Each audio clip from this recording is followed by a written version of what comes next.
समस्या सोडवण्याची कला आणि जीवन समजून घेण्याची गुरुकिल्ली आहे. विद्यार्थी मित्रांनो, आज 22 डिसेंबर म्हणजे श्रीनिवास रामानुजन यांची जयंती. श्रीनिवास रामानुजन एक थोर गणितज्ञ. त्यांच्या प्रतिभेमुळे गणित हा केवळ एक अभ्यासाचा विषय न राहता सर्जनशीलतेचे आणि कल्पनाशक्तीचे माध्यम बनले आहे.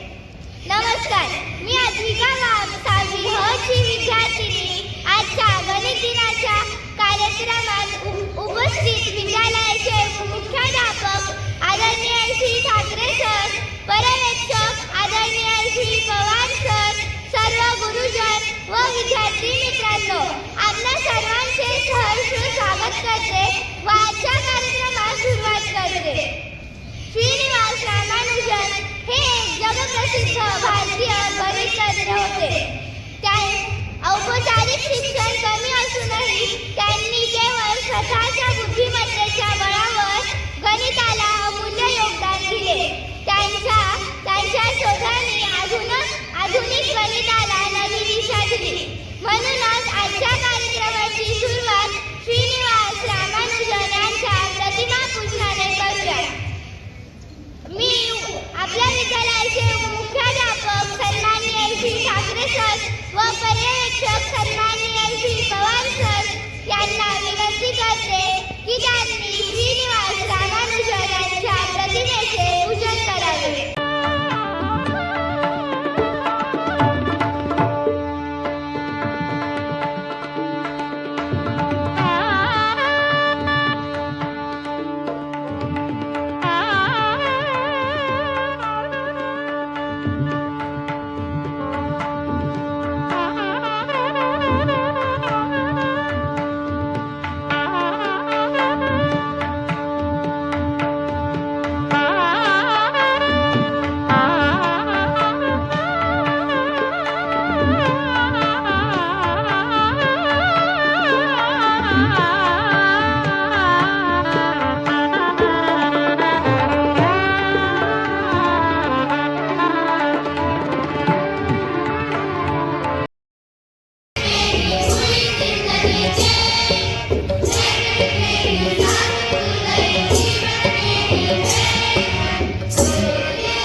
He was born 22 December 1887. His father's name is Kupuswamy and mother's name is Komal Dhawan.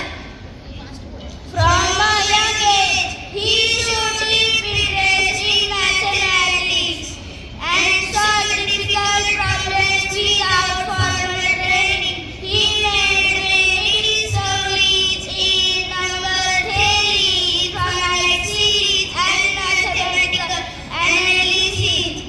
He worked among mathematics around the world.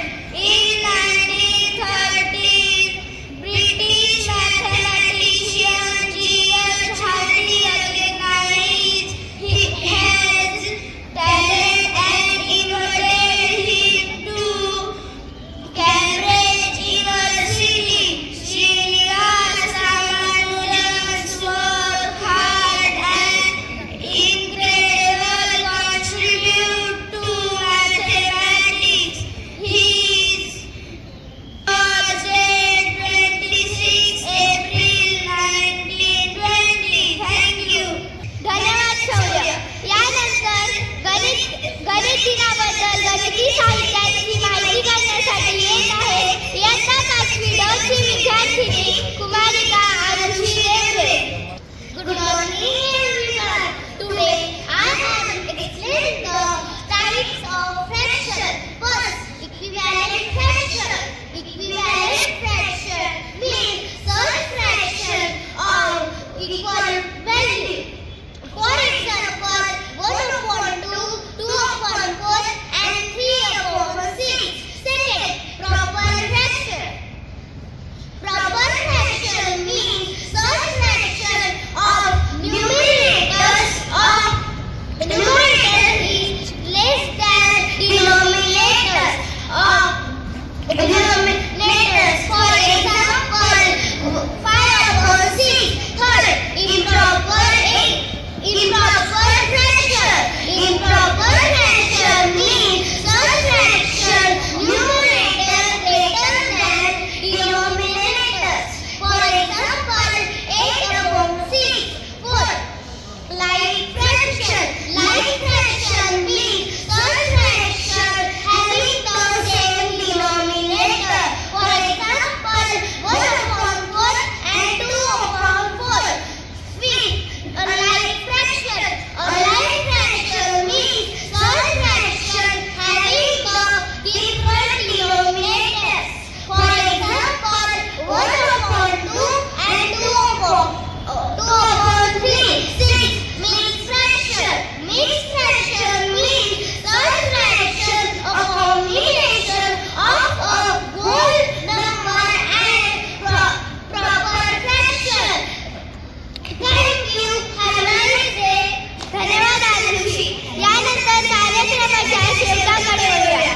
आभार प्रदर्शनासाठी मी निमंत्रित करते इयत्ता 5वी ड चा विद्यार्थी कुमार आरव मच्छार. संख्येचा विश्वास वाढतो प्रकाश वाढतो ज्ञानाचा प्रकाश. संख्यांचा विश्वास वाढतो ज्ञानाचा प्रकाश. तर्क विचाराने वाढतो बुद्धीचा विकास वाढतो बुद्धीचा विकास. आज रामानुजांच्या स्मरणार्थ हा दिन खास गणित दिन येतो यशाचा दिवस. आयोजित कार्यक्रमास विद्यालयाचे उपमुख्याध्यापक सन्माननीय श्री ठाकरे सर, पर्यवेक्षक सन्माननीय श्री पवार सर यांचे मनपूर्वक आभार मानतो. आजच्या कार्यक्रमास उपस्थित विद्यालयाचे गुरुजन, शिक्षक, विद्यार्थी कर्मचारी यांचे मनपूर्वक आभार मानतो. आजच्या कार्यक्रमात उत्कृष्ट असे फलकलेखन करणारे मुलांचे सर्व भाग घेणाऱ्यांचे मनपूर्वक आभार मानतो. आजच्या कार्यक्रमातील सूत्रसंचालन करणारे अधिका वाघचे मनपूर्वक आभार मानतो. व गणित ज्ञानाचे महत्त्व मनोगतातून मांडणाऱ्या शौर्यताईंचे व प्रिया यांचे मनपूर्वक आभार मानतो. सांस्कृतिक समितीने हा कार्यक्रम करण्याची संधी दिल्याबद्दल सांस्कृतिक समितीचे सुद्धा आभार मानतो व हा कार्यक्रम संपन्न झाला असे जाहीर करतो. धन्यवाद. कॅल्क्युलेशन